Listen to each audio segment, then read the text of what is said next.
Hello दोस्तों, story Aditya YT में आपका स्वागत है। Rebirth of princess part 3 chapter 17 unidentified plan. मैं तुम्हारे आगे हाथ जोड़ती हूँ, मुझे जाने दो, शिवानी ने रोते हुए कहा। सिराज जोरों से हंस, ऐसा कुछ करने की जरूरत नहीं है, ये सब काम नहीं आएगा। अब एक अच्छी औरत बनो और जो मैं कह रहा हूँ वह करो और मुझे करने दो। नहीं, शिवानी ने उसका हाथ काट लिया जिस हाथ से उसने उसे पकड़ा हुआ था। सिराज के चिल्लाने की आवाज आए और शिवानी उसे धक्का देकर जोर से दरवाजे की तरफ भागी, लेकिन सिराज उससे ज्यादा तेज था। उसने उसका हाथ पकड़कर उसे पीछे की तरफ खींचकर दीवार से सटा दिया, लेकिन उसकी खींचने की वजह से शिवानी बहुत जोर से आकर दीवार से टकराए और उसका सर दीवार में लगने की वजह से उसकी हालत बेहोशी जैसी हो गई। सिराज ने अजीब सी आवाज निकाल उसके बाद उसे दोनों हाथों से उठाकर बिस्तर की तरफ ले जाने लगा। अब जब तुम्हें ये सब कठिनाई से ही चाहिए तो इसमें मेरी कोई गलती नहीं है। अब जब तुम यहाँ आ ही गई हो तो मैं सुंदर शरीर को छोड़कर तो नहीं जा सकता, उसने कहा और अपने कपड़े हटाने लगा। मैडम, मुझे बहुत खुश होंगे अगर तुम मेरी एक बार बीपी बन गई तो। नहीं रखेल, मैं तुझे अपनी रखेल बना दूंगा जिसके साथ में जब मर्जी चाहे तब सो सकूं। वह जोर से हंसा। उसने अपने कपड़े बगल में रख दिए और आगे की तरफ झुका। अब बारी है तुम्हारा ये सुंदर शरीर देखने की। वह आगे की तरह बढ़ा और उसने शिवानी के शरीर से उसका दुपट्टा हटा दिया। उसके हाथ कब कब आ गए जब उसने शिवानी का गोरा बदन देखा। वह आगे बढ़ा और वह उसके ब्लाउज की तरफ जाने वाला था। उससे पहले उसे अपनी पीठ में दर्द महसूस हुआ है। उससे पहले भी कुछ समझ पाता वह बहुत जोर से बिस्तर पे से जमीन पर गिरा। अबे कौन, उसके शब्द उसके मुंह में ही रुक गए जब उसने अपने सामने एक सुंदर लड़की को खड़ा देखा जो कि अपने हाथ में एक बहुत मोटी डांडी पकड़ी हुई थी। उसने सफेद रंग का लहंगा पहना हुआ था, सफेद रंग के दुपट्टे के साथ। उसके काले बाल खुले हुए थे और पीछे एक फूल लगा हुआ था। लेकिन उसके बारे में सबसे सुंदर बात थी उसके सीधे गाल पर बना हुई वह आकृति। तुम कौन हो, उसने पूछा। उसकी पीठ अभी दर्द में है, लगता है तेरे पर ये अपना खिलौना संभाला नहीं जा रहा है। उसके शब्द सुनकर उसे शर्म आ गई। उसने आज तक किसी लड़की को किसी आदमी से ऐसी बात करते हुए नहीं सुना था। यहाँ तक कि कोई रखेल औरत भी ऐसी बात नहीं करती है। अब जब तेरे में इतनी गर्मी चढ़ी है तो मैं उससे उतार देती हूँ, उसे लड़की ने कहा। और जिससे पहले कि सिराज कुछ सोच पाता उससे पहले लड़की ने अपना लहंगा ऊपर किया और उसकी टांगों के बीच वाली जगह में एक बहुत जोर से लात दे दी, जिसकी वजह से उसकी आंखों में आंसू आ गए और उसकी चीख निकल गई। उसने वहां हाथ रखा और जोर से चिल्लाया। नंदिनी ने उसे जमीन पर खिसरते हुए देखा जबकि ओमी और विधि मुंह फाड़कर यह सब कुछ देख रहे थे। मैं तेरी हिम्मत कैसे हुई मेरी दीदी पर उंगली उठाने की, मैं तुझे दुनिया से ही गायब कर दूंगी। ये बोलते हुए नंदिनी ने अपना हाथ उठाया। तू बेरहम औरत, सिराज ने चिल्लाकर कहा। तू जानती भी है मैं कौन हूं? नंदिनी जोर से हंसी। तू एक लीचड़ आदमी है जो अपने आप की हरकतों को नहीं देख सकता है और आग के कुएं में कूद गया है। क्या इतना जान परिचय तेरे लिए काफी होगा? तूने मैडम की बात को हाँ करने से पहले एक बार सोचा भी था? तुम्हें लगता है तुम इस चीज में बहुत आगे हो? सिराज की आंखें फट गई। इस लड़की को ये सब कैसे पता है? उसने अपने आप से पूछा। वो एक बार यहां से निकल जाए तो अपना बदला जरूर लेगा। नंदिनी टेढ़ा मुस्कुराई। तुझे लगता है तू यहां से साफ सुथरा पहुंच जाएगा? उसने अपना सर एक तरफ झुकाया। मैं अपने दुश्मनों को जाने से पहले कोई मौका नहीं देती। दूसरी दुनिया में जाकर खुश रही हो। उसका चेहरा आप शांत हो गया और बिना कुछ कहे उसने अपना हाथ उठाकर वह डांडी उसके सर में जोर से मार दी। वह ठंडी उसके सर में लगते ही कमरे में खून हो गया और सब कुछ बिल्कुल शांत हो गया। मैडम उर्वी अब बहुत घबरा रही थी। वह बार बार दरवाजे की तरफ देख रही थी। खाना परोसा जा चुका है लेकिन किसी के आने की कोई संभावना नहीं दिख रही। अचानक से क्या हो गया? उसने सब अच्छे से सोचा था और किया था, तो फिर अब क्या दिक्कत है? क्यों किसी ने आकर शिवानी और सिराज की बात यहाँ पर नहीं बोली? उसका दिल इतना घबरा रहा था कि उसने अपने हाथ में लगे रुमाल को बहुत कस के पकड़ लिया था। सानंद ने उर्वी की तरफ देखा और बोले, क्या हुआ उर्वी? तुम इतनी घबराई हुई क्यों लग रही हो? मैडम उर्वी मुस्कुराई, नहीं पिताजी, कोई बात नहीं। शिवानी श्री सिराज को बुलाने के लिए गई थी खाने के लिए, लेकिन वह दोनों अभी तक यहाँ नहीं आए हैं और खाना परोसा जा चुका है। अगर ज्यादा देर करेंगे तो खाना ठंडा हो जाएगा। अभी तक बड़ी दीदी शिवानी यहाँ आई क्यों नहीं है? नायरा ने मुंह बनाते हुए कहा। शिवानी घर की सबसे बड़ी बेटी थी। शिवानी पैदा हुई उर्वी मैडम उसकी शादी करके इस घर में आई ही थी। उसके 1 साल बाद ही में कियारा हो गई और वो इसकी दूसरी बेटी थी। उसके बाद नंदिनी और नायरा एक ही साल में पैदा हुए। नंदिनी नायरा से 5 महीने बड़ी थी, जिसकी वजह से नंदिनी नायरा की बड़ी बहन थी, जिस वजह से नायरा घर की आखिरी बच्ची थी। नायरा नंदिनी में ज्यादा अंतर नहीं था, सिर्फ 5 महीने का था, लेकिन न फिर भी थी तो नंदिनी नायरा की बहन ही। क्या उसकी श्री सिराज पर गंदी नजर है? चैप्टर 18 श्री सिराज कहाँ है? क्या बड़ी दीदी श्री सिराज पे डोरे डाल रही है? नायरा में कहा। वो छोटी थी और अपने माता पिता के प्यार की वजह से वो बिगड़ गई थी। वो कमजोरी को परेशान करती थी और खुश होती थी। नायरा क्या बकवास कर रही है? मैडम ने नायरा की तरफ गुस्से से देखा। तुम जैसी एक कोमल लड़की के लिए तुम ऐसे शब्द कैसे बोल सकती हो? मैडम उर्वी के सिर में दर्द होने लगा। वो नहीं जानती थी कि नायरा के बिगड़ेपन को कैसे सही करे। मौसी, आप नायरा पे गुस्सा मत होइए, नायरा सिर्फ ऐसे ही बोल रही है। प्रिया जो कि कोने में बैठी थी मुस्कुराए। प्रिया और नायरा एक ही उम्र के थे, लेकिन उन दोनों में काफी अंतर था। नायरा ज्यादा बोलती थी, लेकिन प्रिया उतना ही बोलती थी जितना जरूरत है। प्रिया उर्वी के बड़े भाई जयचंद की बेटी थी, जिसके 2 बच्चे थे, पहले एक लड़का और फिर प्रिया। अपने आप को देखो कितनी सुलझी और समझदार। मैडम उर्वी मुस्कुराए। अपनी बहन से कुछ सीखो नायरा। मैडम उर्फी ने नायरा को धीरे से डांटा। नायरा ने अपनी जीभ निकली लेकिन कुछ भी नहीं कहा। इस समय एक सेवक आए और बोली, मैडम उर्फी, कुमारी शिवानी गिर गई, जिसकी वजह से उनकी पैर के चोट आए और उन्हें उनके घर जाना पड़ा। मैडम उर्वी घबरा गई। गिर? कैसे? क्या वो मेहमानों के कमरे में नहीं गई थी? मैडम, जिससे पहले कुम्हारी शिवानी मेहमानों के कमरे तक जा पाती, उनका पैर फिसल गया और वह गिर गई, जिसकी वजह से उन्हें काफी चोट आ गई। इस वक्त कुमारी नंदिनी वहां पहुंच गई और वह सब देख लिया। उसके बाद वह उन्हें अपने साथ ले गई और मुझसे बोला कि मैं आपको यहां पर आकर बता दूं, उनकी सेवक ने बोला। मैडम मूवी ने गुस्से में अपनी मुट्ठी मार ली। शिवानी मेहमानों के कमरे में नहीं गई, इसका मतलब कि मैडम का सारी साजिश बेक हो गई थी। मैडम मुखिया काफी गुस्सा हो गई थी। ठीक है, जो और श्री सिराज को खाने के लिए बुला कर ले आओ, मैडम ने अपना हाथ चलते हुए सेवक से बोला। सेवक में सर हिलाया और तभी के तभी वहां से चली गई। लेकिन उसका गुस्सा घबराहट में बदल गया जैसे ही जो सेवक श्री सिराज को बुलाने गई थी वह वापस आती है और उसे कुछ बताती है। मैडम, श्री सिराज मेहमान वाले कमरे में नहीं है। क्या? मैडम उर्फी घबराहट में चिल्लाए। तुम्हारा क्या मतलब है कि मेहमान वाले कमरे में नहीं है? शायद ऐसा हो सकता है कि वह बाहर बगीचे में घूम रहे हो या कहीं महल में हो। जाओ उन्हें ढूंढो जाकर। प्रधान के महल के 4 हिस्से थे। पूर्व वाला हिस्सा सानंद ने घेरा हुआ था, जबकि पश्चिम वाला हिस्सा उर्वी और उसके पति का था। उत्तर वाला हिस्सा उसकी दोनों बेटियों का था और दक्षिणी हिस्से में एक बड़ा मेहमानों का कमरा था, जिसके साथ एक बड़ा हॉल था। महल के उत्तर दक्षिण जगह पर एक रसोई थी। ज्यादातर काम दक्षिणी हिस्से में होता था, यहाँ तक कि उनके खाने की टेबल और मेज और कमरा सब कुछ दक्षिणी पूर्व क्षेत्र में था। प्रधान के कुछ सिपाही यहाँ उर्वी के पास आए और उन्हें बताया कि श्री सिराज तो पूरे महल में कहीं भी नहीं है। क्या? सानंद का हाथ मेज पर से खिसक गया और उसका चेहरा घबराहट से लाल हो गया। इसका मतलब क्या है? कोई बच्चा नहीं है जो ऐसे ही महल में कहीं खो जाएगा। तुम ये कहना चाहते हो कि वह कहीं गायब हो गया? श्री, हम नहीं जानते क्या बात है। श्री सिराज पूरे महल में कहीं भी नहीं है। उनकी रात अभी बाहर खड़ी हुई है, लेकिन वह वहां पर नहीं है। वह सिपाही घुटनों पर बैठ गए और सर झुकाकर बोला।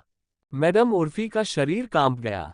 वह बहुत डर गई थी, उनकी सांस रुक गई थी। इसका मतलब क्या है? उर्वी ही थी जिसमें श्री सिराज को खुद बोलकर खाने के लिए न्योता भेजा था, और सभा में यह बात सब जानते भी हैं।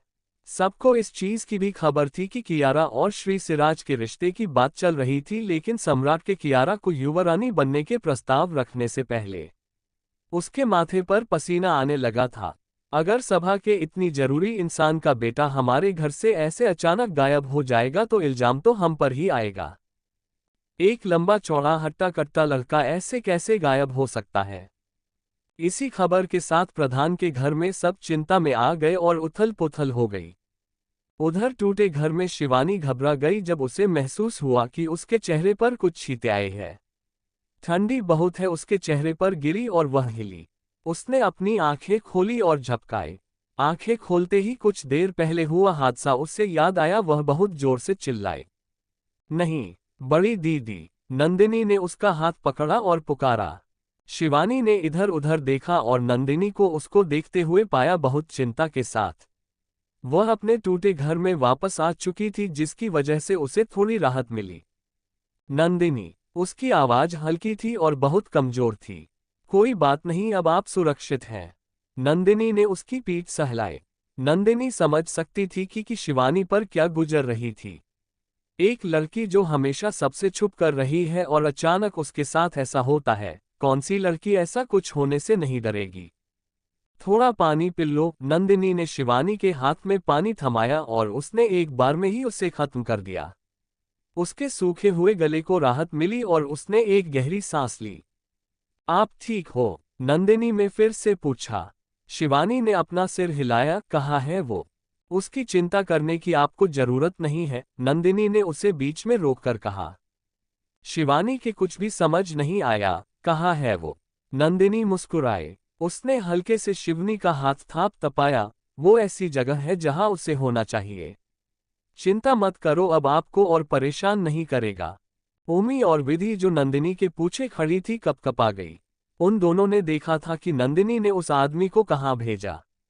उन्हें उससे आदमी के लिए बिल्कुल बुरा नहीं लग रहा था, लेकिन उनकी छोटी कुमारी किसी की जान ले सकती है, इस बात से वह बहुत घबराई हुई थी और उन्हें कुछ समझ नहीं आ रहा था कि ऐसा कैसे हो सकता है। 15 साल की लड़की जो किसी को मारने पर 2 बार नहीं सोचती, ऐसा कोई लड़की नहीं सोच सकती। कहा? शिवानी ने पूछा। जहां उसे होना चाहिए। चैप्टर 19 प्रधान पे मुसीबत। जहां उसे होना चाहिए, नंदिनी ने जवाब दिया और शिवानी कुछ पूछ पारी उससे पहले वो खड़ी हो गई। बड़ी दीदी इस देखो। नंदिनी ने एक कोने की तरफ इशारा किया जहां एक डिब्बा रखा था। ये क्या है? शिवानी ने पूछा। ये कपड़े के टुकड़े हैं जो मैं दुकान से लेके आई हूँ, नंदिनी ने कहा और उस कोने की तरफ आगे बढ़ी और उसमें से एक सफेद कपड़े के टुकड़े को निकल लिया। मैंने दुकान के मालिक से बात कर ली है और आपका काम बन गया है। ये कपड़ा वह दुकान में बिना इस्तेमाल किए हुए पड़ा था, तो सोचा क्यों न हम इसे इस्तेमाल ही कर ले, और ऐसे भी हमें नया काम शुरू करने के लिए कुछ चीजें इस दुकानदार को दिखाने के लिए बनानी होंगी। नंदिनी, तू क्या करने को सोच रही? हाँ दीदी, हमें काम करना होगा जिससे हम एक अच्छी जिंदगी जी सके। यह मुफ्त का खाना नहीं है, मुफ्त के लोग नहीं हैं। अगर तुम्हें जीना है तो काम करना होगा, और अगर तुम्हें काम करना है तो लोगों के दिमाग के साथ खेलना होगा। क्या वो काम करेगा? शिवानी घबराई हुई लग रही थी। उसने कपड़े की तरफ देखा और हाथ उठाया। अलाइन उसका हाथ उस कपड़े को छूने से घबरा रहा था और उसे महसूस करने से डर रहा था। शिवानी ने आज तक इतना अच्छा कपड़ा नहीं देखा था। उसे देखने से ही पता चल रहा था कि वो कितना महंगा होगा। नंदिनी ने उसके भावों को देखा और हंसी। बड़ी दीदी, आप इतना घबरा क्यों रही हो? आप ही हो जो इससे काम करने वाली हैं। आप इसे छूकर महसूस क्यों नहीं कर लेती जिससे आपको अच्छा लगे? नंदिनी ने उसे कपड़े को उठाया और शिवानी के हाथ में देने लगी। शिवानी ने उसे कपड़े को छुए और उसके मुलायम पान को छूकर महसूस किया। इतना अच्छा कपड़ा, ऐसे कपड़े से बना वस्त्र पहनने में कैसा लगेगा? उससे रुका नहीं गया और वो सोचने लगी। नंदिनी उसके सामने झुककर बैठ गई। भूल जाओ, ये काम करेगा या नहीं, अंजाम हम पर नहीं है और न ही हम उससे तय कर सकते हैं, लेकिन हम मेहनत कर सकते हैं और वो हम करेंगे। वो मुस्कराए। आपको सिर्फ अपनी तरफ से पूरा करना है और अपने आप को सुधारने में मेहनत करनी है, और आपकी मेहनत कल फल अपने आप मिलेगा और मीठा मिलेगा। शिवानी मुस्कुराए। उसे नंदिनी के शब्द सुनकर अच्छा लग रहा था। उसे नहीं पता था कब नंदिनी इतनी बड़ी हो गई कि वो उसके कुछ शब्दों से शिवानी के दिल को राहत मिली। लेकिन उसे अच्छा लग रहा था। सिर्फ उसकी बहन ने उसकी बहुत बड़े हादसे से जान बचाई, बल्कि वह ने जीने का एक नया नजरिया भी देना चाह रही है। नंदिनी खड़ी हुई और मुस्कुराई। आपको काम करना जल्दी शुरू करना होगा। सबसे पहले अपने लिए कपड़ा बना और उसे पहन कर देखो। हमें ये काम करने के लिए ज्यादा लोग चाहिए। ध्वनि जी, काम के लिए हम कुछ लोग देंगे, लेकिन हम कढ़ाई करने के लिए ज्यादा लोग चाहिए। नंदिनी ने कहा, कढ़ाई करना कोई आसान बात नहीं है। शिवानी इस चीज में काफी हुनरबाज है, लेकिन फिर भी वह अकेली एक पूरा वस्त्र बनाने के लिए कम पड़ जाएगी। उसमें बहुत ज्यादा समय लगेगा। अगर ज्यादा हाथ होंगे तो वह ज्यादा जल्दी कपड़े बनाएंगे और अपने व्यापार को और खड़ा कर पाएंगे।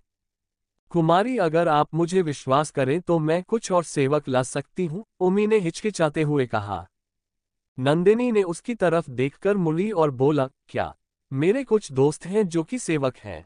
उन्हें वहां कुछ अच्छे परिवारों से भेजा गया था। मैं उन्हें जानती हूँ क्योंकि यह आने से और काम करने से पहले मैं उनके साथ अनाथालय में उनके साथ रहती थी। जबकि मैं कुछ काम करने के लिए बाहर जाती हूँ, उनसे मिलती हूँ, उमी ने जवाब दिया। क्या उन पे भरोसा कर सकते हैं? नंदिनी ने पूछा। उन्हें काम करना आता है क्योंकि वो बड़े घरों से आए हैं और कढ़ाई वहां का एक मामूली काम है, उमी ने कहा।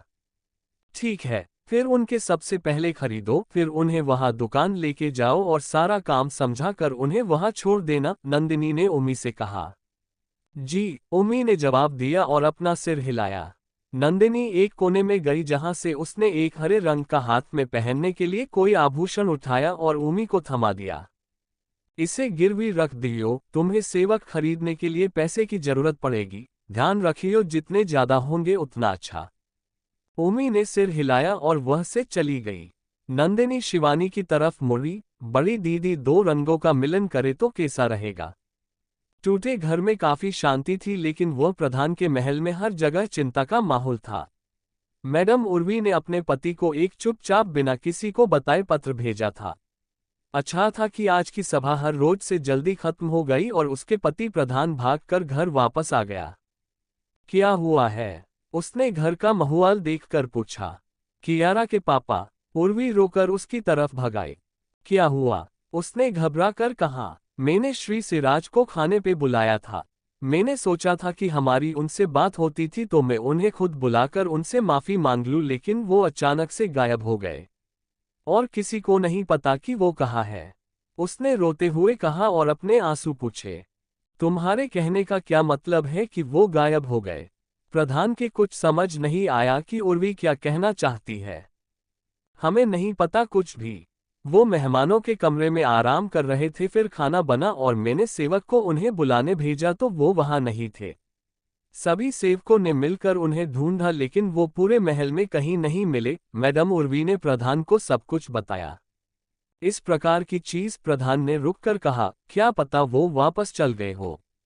लेकिन द्वार के सिपाही ने कहा कि उनकी रथ अब अभी द्वार पर खड़ी है, जिसका मतलब है कि वो अब भी यहाँ है। वो चलकर वैसे भी नहीं जा सकते।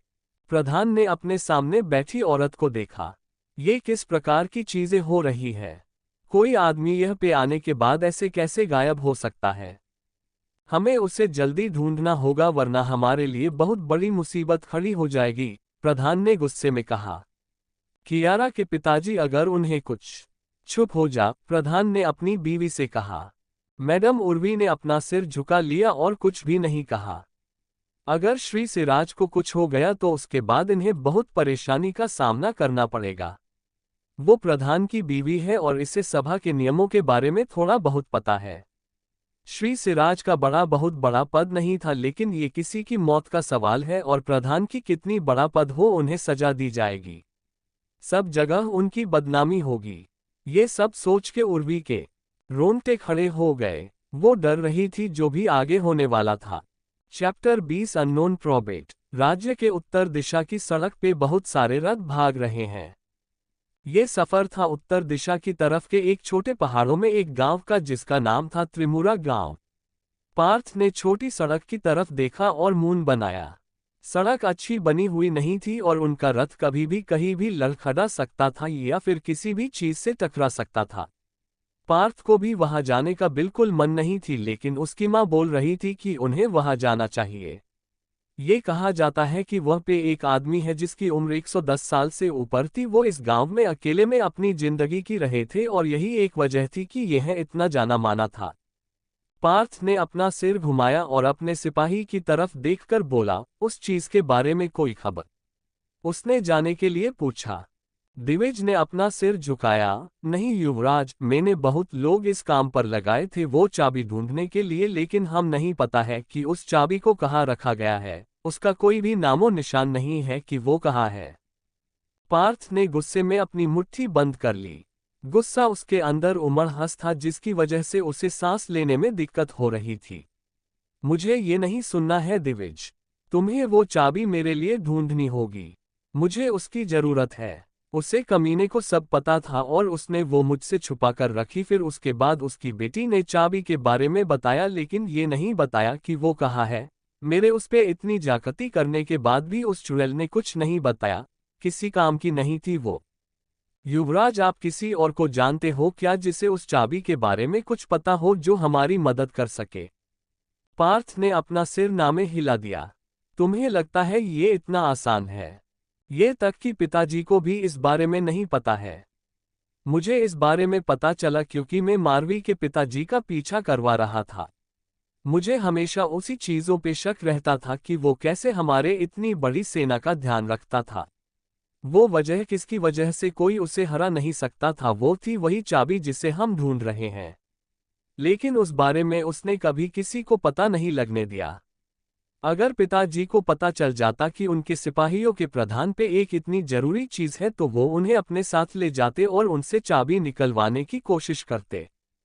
लेकिन युवराज, उस चाबी के बारे में उनके अलावा सिर्फ पुरानी युवरानी जानती थी। उनके पिताजी ने उस चाबी के बारे में उन्हें बताया, सबसे छुपाकर। लेकिन अब जब युवरानी आग में मार गई है, हमें उस चाबी के बारे कुछ कैसे पता चलेगा? ऐसा लगता है अब उस चाबी को ढूंढना बहुत मुश्किल है, दिविज ने कहा। पार्थ कुछ नहीं कर सकता था। सिर्फ एक इंसान था जो उस चाबी के बारे में जानता था और वो थी पुरानी युवरानी मारवी। लेकिन उस चुड़ैल ने उस चाबी के बारे में कुछ भी बताने से मना कर दिया। पार्थ के उस पर इतना अत्याचार करने के बाद भी उसने मारवी के ऊपर सब कुछ इस्तेमाल किया, प्यार, चिंतन, डर, लेकिन उस पे कुछ भी काम नहीं किया। उसने अपनी मुट्ठी बंद कर ली गुस्से में। वो औरत इतनी जिद्दी है कि इतना सब कुछ होने के बाद भी उसने चाबी के बारे में कुछ भी नहीं बताया। उसने कई चीजें की, फिर अंत में उसने उस पे अत्याचार भी किए, लेकिन उस औरत ने मुझसे एक भी शब्द नहीं निकला। उसने अपनी आंखें बंद की और अपना सिर हिलाया। क्या वो चाबी इतनी जरूरी थी कि उसने अपने होठ बिल्कुल बंद कर लिए थे? अगर उसकी जगह कोई और होता जिसे इतना अत्याचार सहना पड़ता तो वो सब कुछ बता देता इस सब से बचने के लिए, लेकिन वो औरत, उसका दिमाग इतना ताकतवर क्यों है? इतना सब कुछ होके भी उसने सब कुछ झेल लिया और एक शब्द भी अपने मुंह से नहीं निकाला। फिर से जाके मारवी के पिता की का घर देखो, वहां जरूर कुछ होगा। वो चाबी वही होंगी, तुम्हें ढूंढनी होगी, पार्थ ने फिर से अपने सिपाही से कहा। जी, दिविज ने कहा। इतनी ही देर में उसकी रथ के रुकने की आवाज हुई और बाहर से आवाज आई, युवराज, हम पहुंच गए हैं। पार्थ और दिविज रथ से उतरकर खड़े हुए और अपने सामने एक छोटा सा रास्ता देखा जो है की तरफ जा रहा था।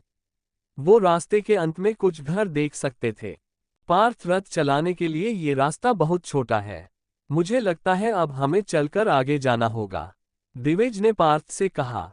पार्थ ने रास्ते की तरफ देखा। मुझे नहीं पता माँ को इन चीजों में इतनी दिलचस्पी क्यों है, उसने कहा और रास्ते की तरफ चलना शुरू किया और उसके पीछे से दिविज भी चल दिया। गांव का मुखिया द्वार के बीच में खड़ा था और युवराज को उसकी तरफ चलते हुए देखकर उसने बहुत बड़ी मुस्कान दिखाई। उसने युवराज को देखते ही अपनी सिर को झुका दिया। युवराज, लंबा जिए, उसने अपने शरीर को झुकते हुए बोला। तुम इसहे के मुखिया हो? दिविज ने पूछा। जी, मेरा नाम है मुनीम। मैं त्रिमुरा गांव का मुखिया हूँ, मुनीम ने जवाब दिया अपने हाथी को जोड़कर। हम यहाँ उस बुरे आदमी से मिलने आए हैं, दिविज ने फिर से कहा। जी युवराज, मैं आपको वह तक लेके जाने आया हूँ, इस तरफ आइए। मुनीम मुस्कुराया और उसने युवराज को उस बूढ़े आदमी के घर की तरफ लेके जाने लगा। पूरा गांव के घर में ज्यादातर मक्के की फसल होती थी और वह कुछ आदमी थे जो अब भी काम कर रहे थे। मुनीम ने युवराज को सबसे दूर का रास्ता दिखाया जो घर एक कोने में था और वह कोई और नहीं था। जब वो वहां पहुंचे जो मुनीम मुस्कुराया। युवराज, आप वहां जा सकते हैं। भगवान के दूत कमल जी अंदर ही है, मुनीम ने सामने के घर की तरफ इशारा करते हुए कहा। पार्थ ने कुछ नहीं कहा और सीधे अंदर चला गया। वो चाहता था कि ये बातें जल्दी खत्म हो जाए। उसने एक बूढ़े आदमी को देखा जिसका चेहरा झुर्रियों से भर रहा था और उनका चेहरा समझ में नहीं आ रहा था। उसके आसपास कई अजीब तरह की चीजें रखी थी। वो कुछ बनते वाला था लेकिन वो कुछ बोलता उससे पहले उसे किसी की आवाज सुनाई दी। युवराज श्री पार्थ, आप यहाँ आ ही गए। Chapter 21 new business. पार्थ पहले चौंक गया। ज्यादा लोग पार्थ का नाम नहीं जानते थे। ज्यादातर समय लोग उसे सिर्फ युवराज बोलते थे। सिर्फ सभा के लोग और उसका परिवार के लोग ही इसका नाम जानते थे, तो ये साधु इसका नाम कैसे जानता है? तुम मेरा नाम कैसे जानते हो? उसने उस बूढ़े साधु से पूछा। किमन ली जोर से हंसे। ईश्वर ने मुझे तुम्हारे आने के बारे में पहले ही बता दिया था, उनसे कुछ भी छुप सकता। पार्थ का जी मचला। फिर तो तुम्हें ये भी पता होगा कि मैं ये क्यों आया हूँ। किमन ली ने पार्थ की तरफ देखा। हाँ, बैठ जाओ युवराज। उस साधु ने एक छोटे आसान की तरफ इशारा करते हुए कहा। पार्थ ने उसकी तरफ देखा और उसके कहना पर वह शांति से बैठ गया। जिस चीज को तुम ढूंढने में इतनी मेहनत कर रहे हो वो तुम्हारी नहीं होगी, उसके बारे में भूल जाओ, किमनली ने कहा। पार्थ ने कहा, और ऐसा क्यों होगा? ईश्वर उसका साथ देता है जिसकी मृत्यु नाइंसाफी से हुई हो। अचानक पार्थ की दिल सहम गया। वो साधु मारवी के बारे में बात कर रहा था। ये बूढ़ा आदमी सब कुछ जानता है। उसकी मार सही थी। ये आदमी कीमन ली इंसान के रूप में भगवान है। उससे कुछ भी छुप नहीं सकता। उसने अपनी मुट्ठी बंद की और अपने दांतों को मसला। वो उसकी इच्छा थी मरने की। अगर उसने मुझे सब कुछ सच बता दिया होगा तो ये सब जो हुआ वो नहीं होता। किमन ली मुस्कुराया। ये तुम भी जानते हो कि ये सब कुछ सच नहीं है युवराज। तुम उसे वैसे भी छोड़ने नहीं वाले थे, तो अब ये सब क्यों? तुम्हारे कहने का क्या मतलब है? पार्थ ने साधु से पूछा। लालच ने तुम्हारे दिल को अपने वश में कर रखा है और वो अंधेरे में डूब गया है। उसके साथ जो भी जागती हुई वो अब भी दिल को खा रही है। ईश्वर ने कुछ ऐसा किया है जो साधारण से बिल्कुल अलग है। किमन ली रुका और पार्थ की तरफ देखा। अपने भविष्य का ध्यान रखना। पार्थ को उसका कहा कुछ भी समझ नहीं आया। आप क्या कहने की कोशिश कर रहे हैं? किमन ली जोर से हंसे। ये बहुत भारी शब्द है, तुम जैसा इंसान इन्हें नहीं समझ सकता। मैं सिर्फ तुम्हें आगाह कर सकता हूँ, चीजें पहले जैसी नहीं है। फिर वो रुक गए और आगे कुछ भी नहीं बोला। मुझे जानना है इसका क्या मतलब है, पार्थ ने कहा। अब तुम्हें यहाँ और कोई भी काम नहीं है। वापस जाओ। ईश्वर ने अपनी पीठ दिखा दी है। पार्थ और कुछ भी कहना चाहता था लेकिन उसने देखा कि किमन ली ने अपनी आंखें बंद कर ली है और अब वो पार्थ की कोई भी बात नहीं सुनेंगे। इस बात से उसे गुस्सा आ गया और वो वहां से खड़ा हुआ और बाहर आ गया। जैसे ही वो वहां से बाहर निकला और वो लकड़ी का द्वार बंद किया, किमन ली ने अपनी आंखें खोली और सिर्फ एक शब्द कहा, मूर्ख। अल्पविराम। राज्य के बीच की एक सड़क पर दो रथ रुकी और उनमें से दो जवान लड़कियां अपनी सेविकाओं की मदद से नीचे उतरी। उनमें से एक ने हरा लहंगा पहना हुआ था और दूसरी वाली में लाल लहंगा पहना हुआ था। कल हमारे घर में समारोह है। पिताजी राज्य की सब इज्जत वाली लड़कियों को बुलाना चाहते हैं। इस बार मुझे कुछ बिल्कुल अलग चाहिए, हरे लहंगे वाली लड़की ने कहा। हमारे राजधानी में बहुत सारी अच्छी दुकानें हैं। चलो कुछ अच्छा ढूंढते हैं, लाल रंग का लहंगा पहने हुए वाली लड़की ने कहा। हर दुकान पे एक से ही कपड़े मिलते हैं, मुझे वो पसंद नहीं। क्या यहाँ कोई ऐसी दुकान है जहाँ कुछ अलग और नया मिलता हो? हरे रंग वाले लड़की ने कहा। वो क्या है? लाल रंग वाला लहंगे पहने हुए लड़की ने एक कोने की दुकान की तरफ इशारा करते हुए कहा।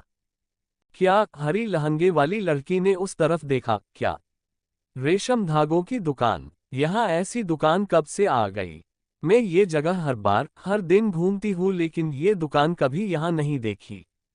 हरी रंग का लहंगे पहने हुए वाली लड़की ने कहा। शायद ये नई खुली हो। लाल वाली लड़की ने कहा, देखो दुकान का नाम भी काफी नया लिखा लगता है और दुकान भी काफी नई खुली लगती है। रुको, वो क्या है? हरा लहंगा पहने हुए लड़की ने कहा, एक रुमाल की तरफ इशारा करते हुए जो दुकान के द्वार के कुंडी पर लटका हुआ था। सुंदर फूल की कढ़ाई चमक रही थी जब सूरज की किरणें उस पर पड़ रही हैं। ये कढ़ाई बाकी दुकानों के काफी अलग है। मैंने ऐसी कढ़ाई आज तक नहीं देखी है, लाल रंग वाले लड़की ने चौंक कर कहा। चलो चलते हैं और देखते हैं। अब जब ये दुकान नई है जो वह कपड़े भी तो नए होंगे। मुझे तो वो रुमाल अब से ही बहुत पसंद आ गया है। मुझे मेरे लिए वो रुमाल चाहिए, हरी लहंगे वाली लड़की ने कहा। लेकिन क्या अगर कपड़ा अच्छा नहीं हुआ तो? लाल वाली लड़की ने हिचकिचाते हुए। तुम क्या बोल रही हो? वो रुमाल देखकर ही लग रहा है कि उनके कपड़े अलग है। अब बकवास बंद करो और चलो। मुझे इस दुकान का पहले ग्राहक बनना है। लाल रंग लहंगे वाली कुछ बोल पाती उससे पहले हरी वाली ने उसे उस दुकान की तरफ खींच लिया। रिजवन दुकान के काउंटर पर बैठा था और बाहर देख रहा था। वो दुखी हुआ जब उसने देखा कि कोई भी दुकान के अंदर नहीं आया है। उसे नहीं पता था कि नंदिनी ने उसे इतने कम मात्रा में कपड़े बेचने के लिए दिए थे और ये भी बोला कि रुमाल को द्वार पर लगा दो।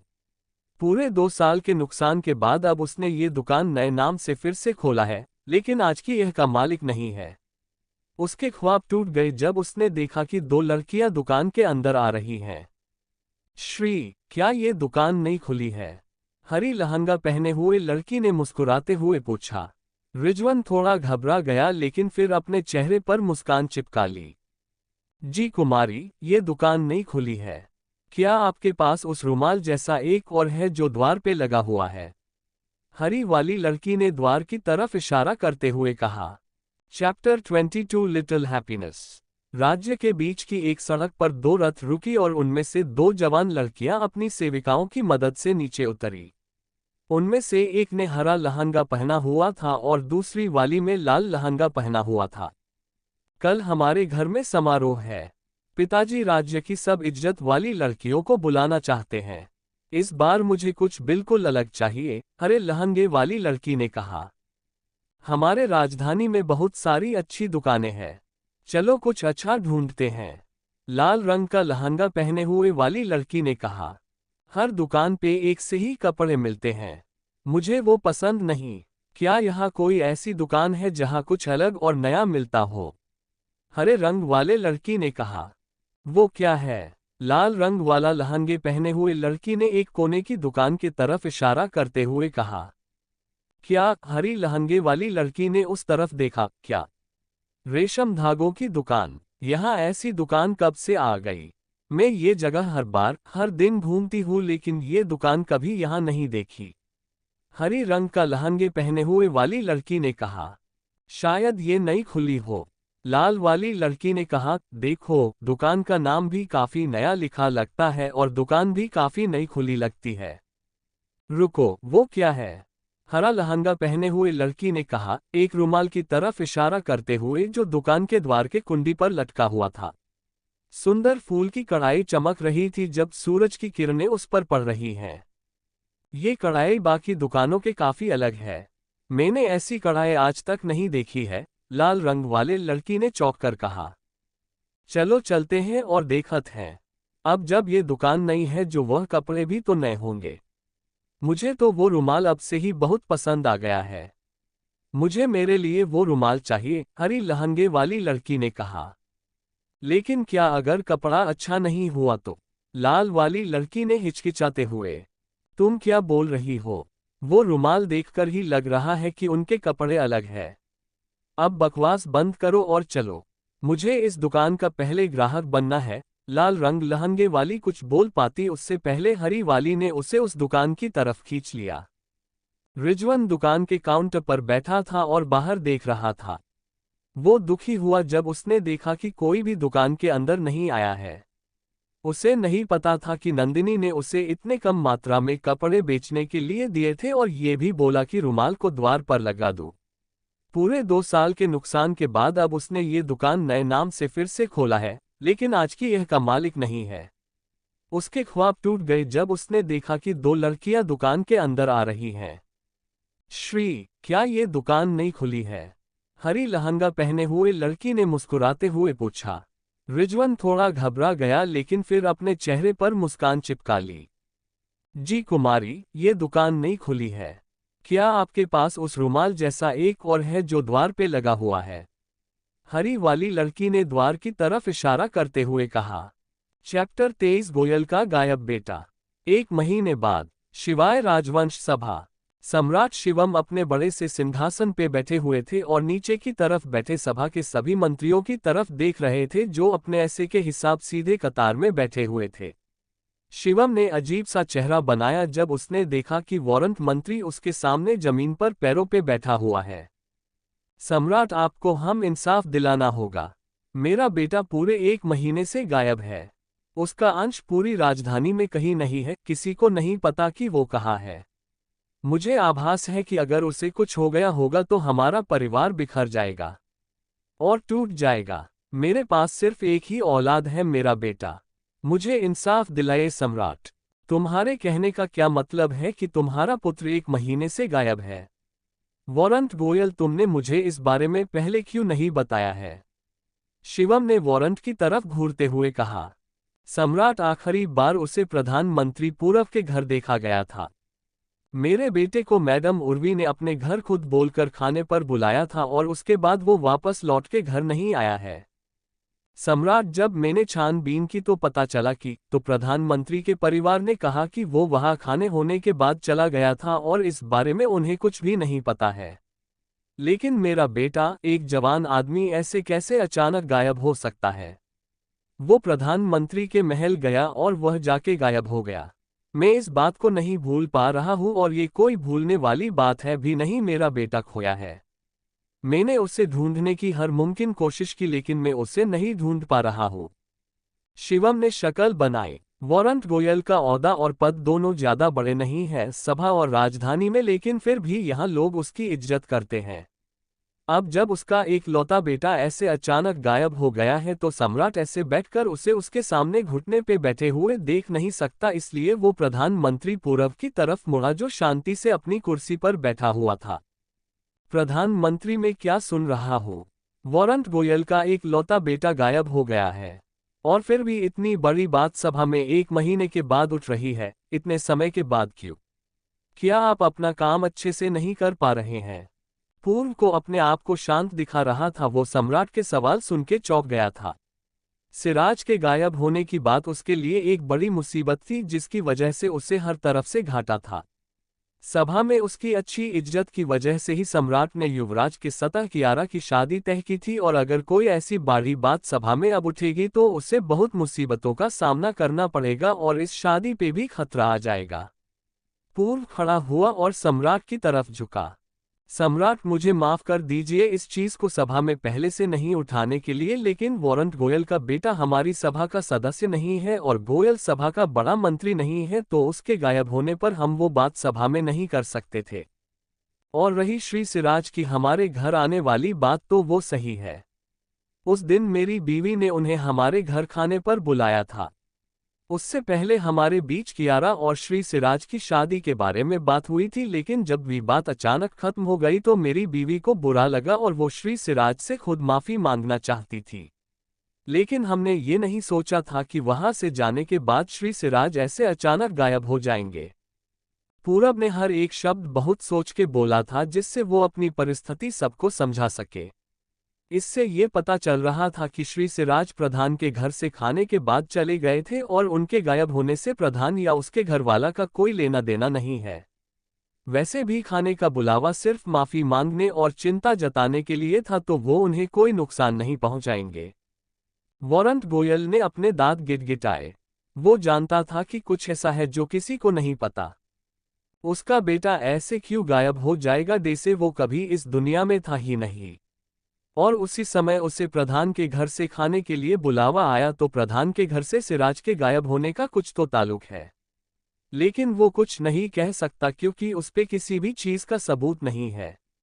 वैसे भी प्रधानमंत्री सभा का सबसे इज्जतदार आदमी है और सम्राट उनका ही साथ देंगे क्योंकि वो सम्राट के सलाहकार भी हैं, तो अगर वो दोषी होंगे भी तो सम्राट उन्हें बचाने की कोशिश करेंगे। सम्राट में सिराज के गायब होने का इल्जाम किसी पे नहीं लगा रहा हूँ।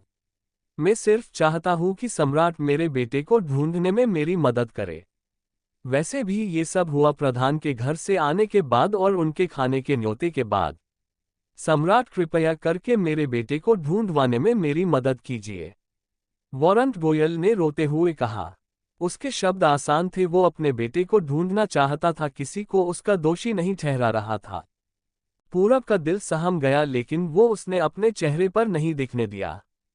श्री सिराज के गायब होने के बाद उससे सीधी जुड़ी हुई है और वे इतना मूर्ख नहीं है जो इतनी आसाना बात न समझे।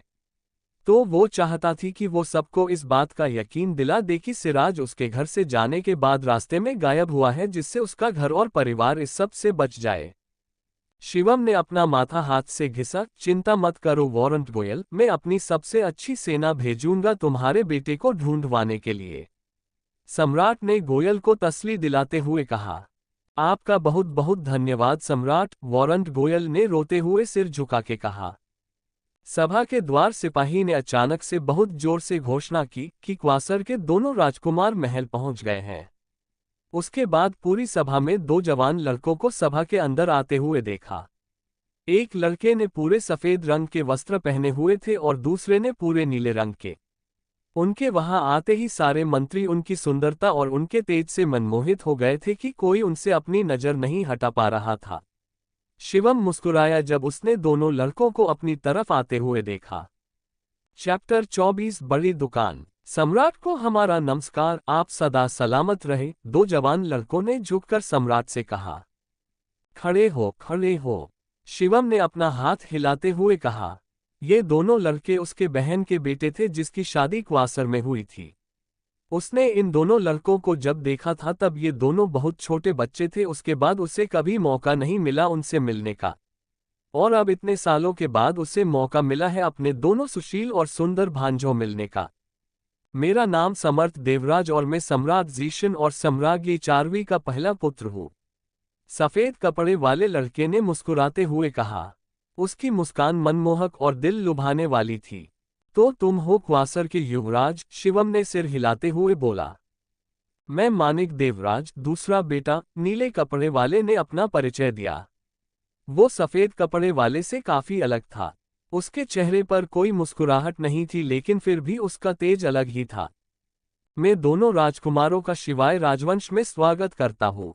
मैं आशा करता हूँ आप दोनों का यहाँ इस महल में बिताया हुआ समय शुभ हो, शिवम ने हंसते हुए कहा। माँ की तरह ही उसके दोनों बेटे दिखने में बहुत सुंदर और मनमोहक था। वो दोनों किसी भी लड़की का दिल आसानी जीत सकते हैं। धन्यवाद सम्राट, यहाँ रहना हमारा सौभाग्य होगा और यह की खूबसूरती को देखना भी, युवराज समर्थ ने जवाब दिया। शिवम ने सिर हिलाया। सिपाहियों, दोनों राजकुमारों को महल ले जाओ और सम्राज्ञी से उनके भेंट कराओ। दोनों राजकुमार ने सिर झुका के सम्राट को अलविदा कहा और सिपाहियों के साथ चले गए। पूरब ने दोनों राजकुमारों को देखा और उसका मन शांत न रहा। युवराज कितने सुंदर और सुशील हैं। वो एक शांत प्रकार के इंसान भी दिख रहे हैं। कियारा की शादी तो युवराज पार्थ से हो ही रही है और अगर नायरा युवराज समर्थ का दिल जीतने में काबिल हो जाती है तो बहुत अच्छा होगा। उसने अपने में ही सोचते हुए सिर हिलाया। उसके बाद उसकी दोनों बेटियां भविष्य की सम्राज्ञी होगी और फिर प्रधान के घर की इज्जत और बढ़ जाएगी। उसे इस बारे में उर्वी से बात करनी होगी। प्रधान के घर में। माँ, मुझे नई पोशाक चाहिए। आपने कहा था कि सम्राज्ञी का समारोह कुछ ही दिनों में होगा। मैं अपने पुराने बेकर कपड़े पहन के कैसे जा सकती हूँ? नायरा ने उर्वी की तरफ देखते हुए मुंह बनाया। तुम्हें नई पोशाक चाहिए तो ले लेना कुछ पोशाक। बाजार जाओ और जो अच्छा लगे के आओ, मैडम उर्वी ने चाय का घूंट लेते हुए कहा। पर माँ, मुझे अपने नए पोशाक रेशम के धागे वाली दुकान से चाहिए। पूरी राजधानी की लड़कियां उस दुकान के कपड़ों के पीछे पागल हैं। सब बोलते हैं कि उस दुकान पर बिल्कुल नए तरह के कपड़े मिलते हैं जो पूरी राजधानी में कहीं नहीं मिलते। नायरा ने फिर से कहा। नए तरह के? उर्वी ने मुंह बनाते हुए कहा। हाँ, वो भी सिर्फ लड़कियां नहीं, औरतें भी उस दुकान से खरीद रही हैं। आपको पता है कि खबर तो ये भी है कि सम्राज्ञी ने अपनी सेविका को वह भेजा था उनके लिए नई पोशाक बनाने के लिए बोलने को। पूरी राजधानी में वो दुकान बहुत जोर शोर से बढ़ रही है। माँ, आपको मुझे वहां से कुछ पहले दिलानी होंगी। क्यों नहीं, अब जब पूरी राजधानी में उस दुकान के कपड़ों को बहुत पसंद किया जा रहा है तो बिल्कुल तुम्हें वह से पोशाक मिलेंगी। मैडम उर्वी ने मुस्कुराया। सच में? नायरा की आंखें खुशी से चमकी। हाँ, बिल, मुझे नहीं लगता, कियारा ने उनकी तरफ आते हुए कहा। ऐसा क्यों? क्या दिक्कत है? नायरा ने कियारा की तरफ घूरा। वो उस दुकान से अपने लिए पोशाक खरीदना चाहती है। कियारा कुर्सी पर बैठी और अपने लिए एक कप में चाय करी। क्या हुआ? मैडम उर्वी ने कियारा से पूछा। माँ, शायद आप नहीं जानती होगी लेकिन इस दुकान का राजधानी में बहुत नाम हो गया है। ये दुकान अब बहुत बड़ी और महंगी हो गई है। उस दुकान की हालत भी पहले से बहुत अच्छी हो गई है, वो भी सिर्फ 1 महीने में। वो दुकान बड़ी हो रही है और इसी के साथ हमारी राजधानी का नाम भी बड़ा कर रही है। कियारा ने उर्वी को बताया। ऐसा है क्या? मैडम उर्वी चौंक गई। एक बेकार पुरानी दुकान को इतना बड़ा बनाना बहुत बड़ा काम है। उसका मालिक कौन है? वो कोई भी जानता। दुकान वैसे तो एक अधेड़ उम्र का आदमी संभालता है और उसके अलावा वहां 10 और लोग काम करते हैं, 6 भरी भरकम आदमियों के साथ जो दुकान की देखभाल करते हैं। इतने सारे लोगों को काम पे रखना, वहां का मालिक बहुत अमीर होगा, मैडम उर्वी ने चौंकते हुए कहा। बिल्कुल सही, कियारा ने हाँ में सिर हिलाया। सारी कढ़ाई पूरी तरीके से हाथ से की जाती है और कपड़ा बहुत अच्छी तरह का है। ज्यादातर कपड़ा रेशम का होता है। वो पोशाक कितने रुपए की है? मैडम उर्वी ने पूछा। मेरी एक दोस्त ने एक लहंगा का सेट खरीदा था 2 दिन पहले। वो एक सादा का लहंगा था और 200 सोने के सिक्के का था। क्या? मैडम उर्वी अपनी कुर्सी से गिरते हुए बची। 200 सोने के सिक्के एक लहंगे के सेट के लिए? उसे विश्वास नहीं हो रहा था। सिर्फ एक सादा लहंगे के लिए? अगर ये सादा इतना महंगा है तो फिर बाकी की चीजें कितनी महंगी होंगी? वो ये सोचना नहीं चाहती थी। दूसरी तरफ कियारा भी बहुत चौंक गई थी। वो ये सोच रही थी कि अगर पहल महंगी भी है तो वो उन्हें खरीद सकती है क्योंकि उसके पिताजी की कमाई काफी अच्छी है। लेकिन उसने ये कभी नहीं सोचा था कि एक सादा सा सेट 200 सोने के सिक्के का होगा। वो ऐसी पोशाक कैसे खरीद सकती है जो इतनी महंगी है? 200 सोने के सिक्के बिना कोई काम करे 2 साल बीतने के लिए काफी होते हैं, लेकिन दुकान में एक सादा का सेट 200 का है तो बाकी के कपड़े, ये सब सिक्के उसका सिर घूमने लगा था। ये पागलपन है, कोई पोशाक इतनी महंगी कैसे हो सकती है? मैडम उर्वी ने मुंह बनाते हुए कहा। माँ, सम्राज्ञी ने अपनी पोशाक 5000 सोने के सिक्कों में खरीदी है जो कि सिर्फ एक लहंगा सेट है, कियारा ने जवाब दिया। उस दुकान का मालिक तो सोने में डूबा होगा, मैडम उर्वी ने कहा उस दुकान के अनजाने मालिक से जलते हुए। Thank you. आपको नोवेल कैसा लगा कमेंट में जरूर बताएं। लाइक और शेयर करना न भूलें। नेक्स्ट पार्ट देखने के लिए चैनल को सब्सक्राइब करें।